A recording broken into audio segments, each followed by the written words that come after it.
12월 18일 새벽기도의 말씀입니다. 오늘 본문은 시편 147편 1절부터 11절 말씀입니다. 할렐루야, 우리 하나님을 찬양하는 일이 선함이요 찬송하는 일이 아름답고 마땅하도다. 여호와께서 예루살렘을 세우시며 이스라엘의 흩어진 자들을 모으시며 상심한 자들을 고치시며 그들의 상처를 싸매시는도다. 그가 별들의 수요를 세시고 그것들을 다 이름대로 부르시는도다. 우리 주는 위대하시며 능력이 많으시며 그의 지혜가 무궁하시도다. 여호와께서 겸손한 자들은 붙드시고 악인들은 땅에 엎드러 뜨리시는도다. 감사함으로 여호와께 노래하며 수금으로 하나님께 찬양할지어다. 그가 구름으로 하늘을 덮으시며 땅을 위하여 비를 준비하시며 산의 풀이 자라게 하시며 들짐승과 우는 까마귀 새끼에게 먹을 것을 주시는도다. 여호와는 말에 힘이 세다 하여 기뻐하지 아니하시며 사람의 다리가 억세다 하여 기뻐하지 아니하시고 여호와는 자기를 경외하는 자들과 그의 인자하심을 바라는 자들을 기뻐하시는도다. 아멘. 오늘 본문인 시편 147편은 이스라엘 민족이 바벨론 포로에서 귀한 후 하나님 앞에 드린 찬양으로 그 시대의 상황을 기록한 느헤미야와 에스라서의 역사적 배경을 이해하고 묵상할 때 그 내용이 더욱 선명하게 드러납니다. 오늘 본문의 상황적 배경을 보면 바벨론 포로 생활을 마치고 고향 땅으로 돌아온 이스라엘 백성들은 분명 귀환이라는 하나님의 은혜를 경험했습니다.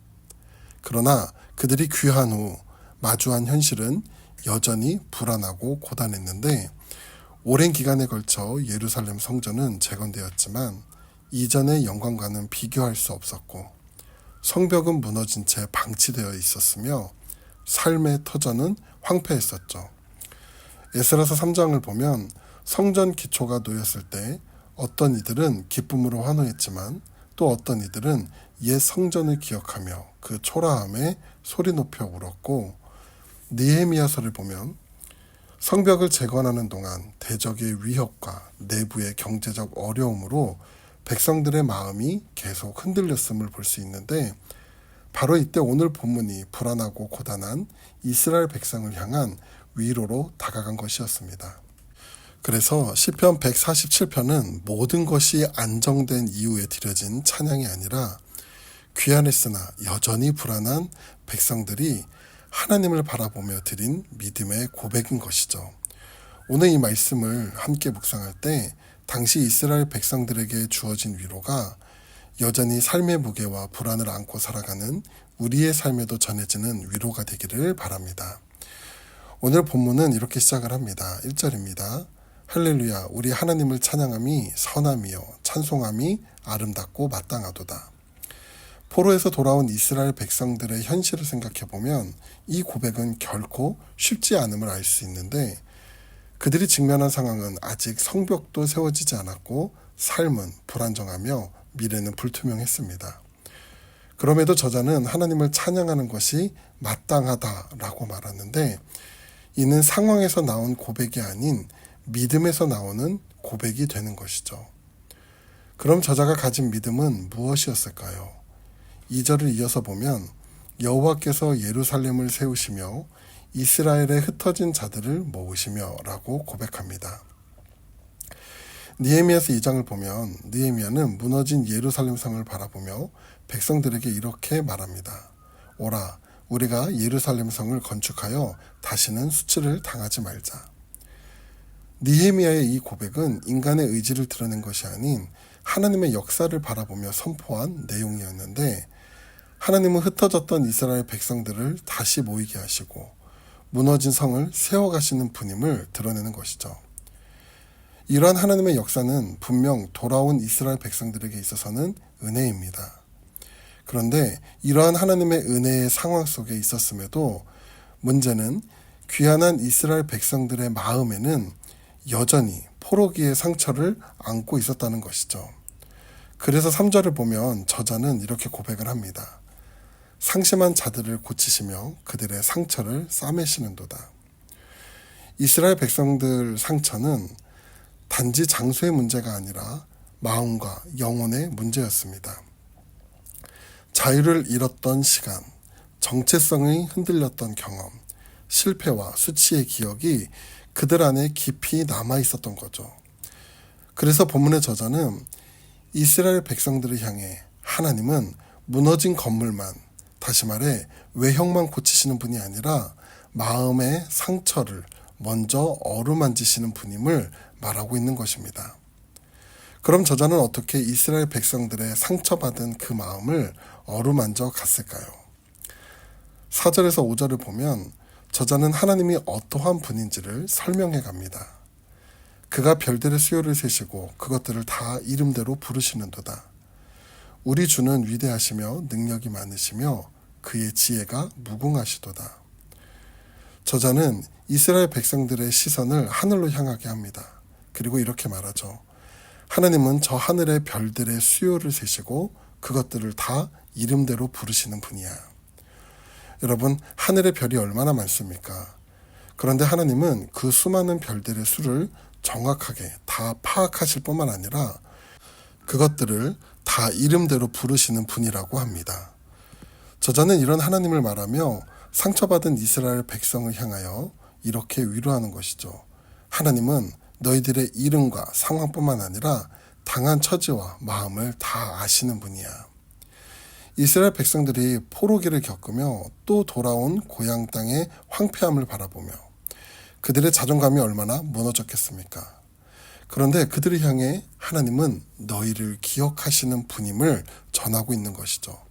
그리고 이렇게 권면을 합니다. 6절입니다. 여호와께서 겸손한 자들을 붙드시고 악인들은 땅에 엎드러 뜨리시는도다. 저자는 이스라엘 백성들을 향해 하나님은 겸손한 자들을 붙드시는 분이라고 말합니다. 여기서 겸손한 자란 단순히 성격이 온순한 사람이 아닌 자신의 한계를 인정하고 오직 하나님만을 의지하는 사람을 말합니다.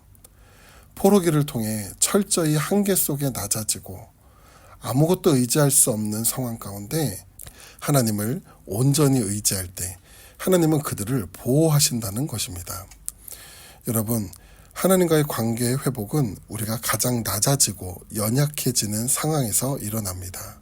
왜냐하면 그때가 의지했던 모든 것을 내려놓게 되고 비로소 보이지 않는 하나님을 향해 전적으로 의지할 수 있는 마음을 가질 수 있기 때문이죠.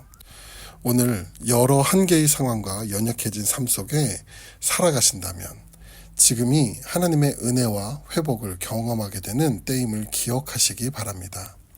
다시 말씀을 이어서 보면 7절부터 11절까지 저자는 불안한 현실 속에서 하나님이 어떻게 행하시는지를 전하며 이스라엘 백성이 하나님을 전적으로 의지할 수밖에 없는 이유를 설명해 갑니다. 이스라엘 백성들의 귀한 후의 삶은 결코 안정적이지 않았습니다. 느헤미야 4장을 보면 백성들은 한 손에 연장을 들고 다른 한 손에는 무기를 들고 성벽을 쌓아야 했습니다. 언제 공격받을지 모르는 불안 속에서 하루하루를 살아가야 했죠. 또한 느헤미야 5장에서는 경제적 어려움으로 서로 원망하고 갈등하는 모습도 등장합니다. 이런 현실 속에서 저자는 이렇게 말합니다. 7절입니다. 감사함으로 여호와께 노래하며 수금으로 하나님께 찬양할지어다. 저자는 다시 이스라엘 백성들을 향해 하나님을 찬양할 것을 말합니다.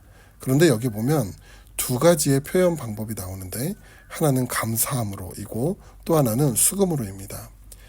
감사함으로는 고마운 감정을 넘어 고백하고 인정하는 마음을 담으라는 요청이고 수금은 정성과 노력을 다해 준비된 마음으로 드려짐을 말합니다. 저자는 하나님을 찬양할 수밖에 없는 이유를 설명해 갑니다. 8절 9절입니다. 그가 구름으로 하늘을 덮으시며 땅을 위하여 비를 준비하시며 산에 풀이 자라게 하시며 들짐승과 우는 까마귀 새끼에게 먹을 것을 주시는도다. 저자는 8절에서 생명을 위해 완벽하게 공급하시는 하나님을 말합니다. 여기 비를 준비하신다는 표현을 통해 하나님의 은혜는 우연히 베푸시는 것이 아니라 필요를 미리 하시고 공급하신다는 것을 보여주며 산에 풀이 자라게 하신다는 표현을 통해 인간의 손이 닿지 않는 곳, 다시 말해 소외된 곳까지 하나님의 은혜가 미친다는 것을 보여줍니다. 또 9절에 보면 우는 까마귀 새끼에게 먹을 것을 주신다고 말하는데, 고대 사회에서 까마귀는 부정하거나 별 가치 없는 새로 여겨졌습니다. 특히 새끼 까마귀는 부모에게 버림받기 쉬운 존재였습니다.